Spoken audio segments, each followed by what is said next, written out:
not just being paid to leave, but being, given this state-sponsored assistance in things like mental health and setting up businesses in the countries to which they're being deported. It's On a the joke. face of it, it looks like they're being literally financially rewarded for crime. Because what is the difference between doing something illegal, shoplifting, and then getting literally paid by the government? Yep. Like a down payment. Yeah, a handout. A handout. I mean, do you know, And this this is made all the more worse because it is our money. It's taxpayers' money. Yeah.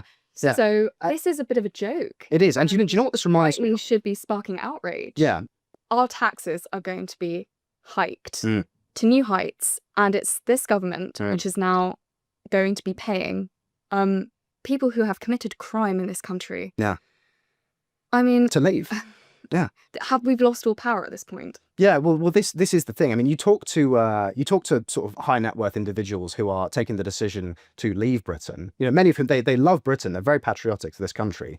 But those who have the means to do so are increasingly leaving to countries like Dubai, Singapore, places where there's very low taxes, low capital gains taxes, and this kind of thing. Also, which are much safer. Also, which are and this is the thing. It's taxes and it's law and order that are always cited by these people when you speak to them about why they're leaving to go to these countries. And it's perfectly understandable if you just make the rational calculation about the trajectory of this country. If you have the means to do so, in a lot of ways, why wouldn't you leave? But if you speak to a lot of these people, it's not so much, I mean, it is the rates of tax, that is a big part of it, but it's not so much just the rates, it's also what it is spent on, right? Because I think if a lot of, high net worth people, if they saw their huge tax sums being spent on things that actually benefited ordinary British people, I think they'd have less of an issue with it. I know that I would, and I'm not a high net worth individual, I'm just a regular taxpayer, but I know that I would feel far happier seeing all that tax money leave my paycheck at the end of the month if I knew that it was going towards things that were actually going to benefit me, benefit my peers, benefit my countrymen,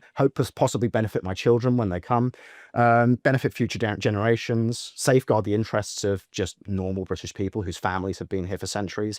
If I felt that that was the case, in a lot of ways, I'd actually feel like paying tax was a duty of mine. But actually, I think a lot of people increasingly feel that because their tax money is being spent on this, it's being spent on paying criminals, rewarding criminals for the crime of coming to the country illegally and committing crimes when they're here. I don't blame people for thinking, well, why the heck should I pay any tax?